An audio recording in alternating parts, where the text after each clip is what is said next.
second graders. Here we are for the last of this week's Ralph S. Mouse. So yesterday he actually started the maze. And then he thought he was tricky and he was going to run on the top and not go through the maze. And Ryan said, no, you can't do that. All right, so let's start back at, it says, on your mark, said Miss K a second time. Bang went the cap gun. Ralph leaped to the top of the partition, nimbly raced across the top of the maze, and filled his mouth with peanut butter just as the last bell rang. Wait a minute. I think I skipped some. Okay. All right, so there's Ralph running on the top, like he's not supposed to. Okay, here we go. So suddenly, Ralph was very angry. He knew he was a really smart mouse. Why should he have to run around banging his nose in front of all these tacos and sandwich gobblers? Nimbly, he leaped to the top of the partitions, caught a whiff of pure peanut butter, and took off across the top edges of the maze. He would show them who was smart. Ralph was halfway to the peanut butter when he felt Ryan's egg salad-smelling hand close around his body. Hey, said Ryan, you weren't supposed to do it that way. Ralph, feeling that the world was unfair, found himself back at the beginning of the maze. He was furious. No one had said he had to bump his nose on every single dead end in the maze. Why should he?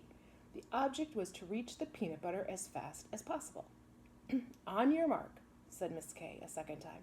Bang went the cap gun.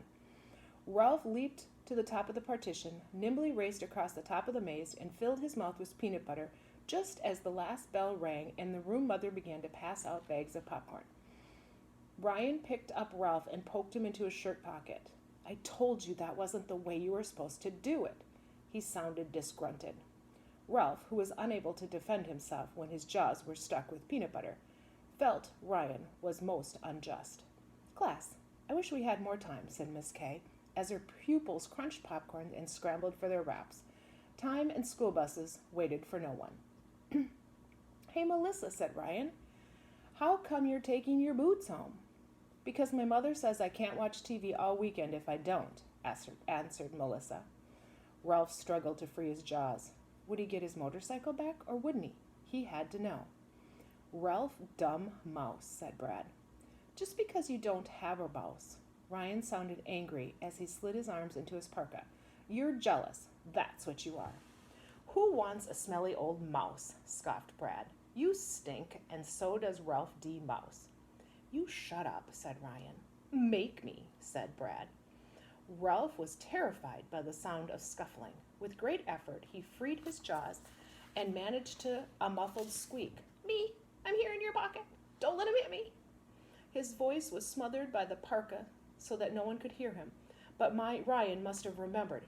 He cupped one hand over his pocket, which left only the other hand for protecting himself. He was pushed, bumped against someone, and fell to the floor. The class began to shout, "Fight, fight!" and crowd around as popcorn scattered. Boys, Miss K's usually gentle voice cut through the commotion. Hurting people does not solve anything. It only makes things worse. Ryan got to his feet. Ralph, shaken but relieved to find himself uninjured, peeped out of the shirt pocket. To his horror, he saw Ryan reach into the pocket of his parka and pull out a crushed crash helmet and a little red motorcycle broken into two. His precious motorcycle, his only means of transportation, 4 feet didn't count, was destroyed. Ralph experienced the darkest moment of his life. I'll get you for this, Brad, said Ryan, as Ryan slid back in the depths of his pocket. You broke Ralph's motorcycle. Brad laughed. He could. He had not been knocked down. So there are the boys fighting. Can you see him?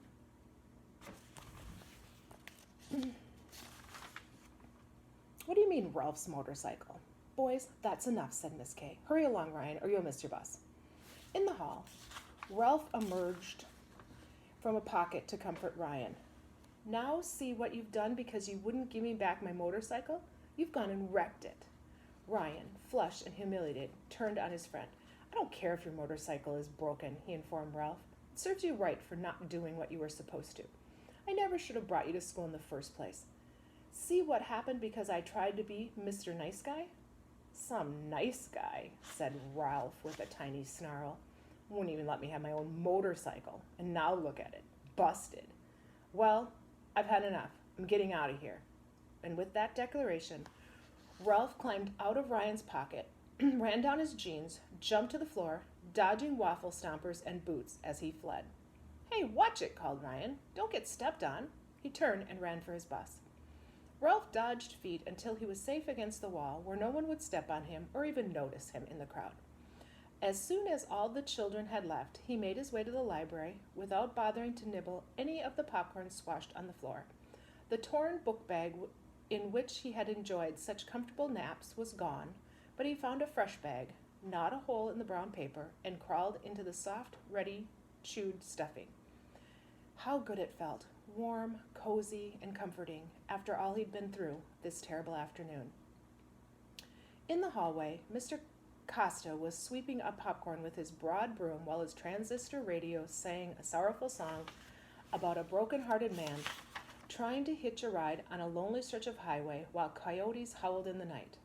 After Mr. Cosetta left, the school was a silent, deserted place. The next morning the children did not return. Ralph, who did not understand there was no school on Saturday and Sundays, had never been so alone in his life. He stood in the cold and empty hall and squeaked as loud as he could, but his tiny voice could not even raise an echo. All weekend he roamed the deserted halls and classways, half-heartedly nibbling at whatever he could find, going because he missed his motorcycle so much, and wondering if he was doomed to roam forever in the lonely corridors of Irwin J. Sneed Elementary School. Why didn't the children return? Ralph thought of the old hotel with its shabby lobby warmed by a cracking fire. He missed the reassuring ticking of the rasping old clock. He missed watching television and the activity in the lobby, the arrival and departure of guests, and the arguments among the staff. He missed old Matt, his protector, and the supplies of peanuts and popcorn from the Jumping Frog Lounge. He wondered if his plan to make the little mice leave his lobby had worked, and if Matt still had his job. Ralph discovered he even missed, sort of, his little brothers and sisters and cousins. He wondered if the littlest ones still fell over his own feet and became tangled in the fringe of the carpet. He wondered what they would say if they could see him now, cold and lonely, in the vast empty school. He also wondered what they would say if he went home with Ryan without his motorcycle. Something like, "Yay, yay, serves you right for not wanting to give us rides." The scoffing of his relatives was something Ralph could never face. Never. As he walked slowly back to the book bag in the library, he heard a dog's bark in the distance and was reminded of the coyotes that howled in the night in the song about the lonely man trying to hitch a ride on the highway. What a sad world he lived in. All right, that is the end of Chapter 6. We'll start Chapter 7 next week. Have a great weekend.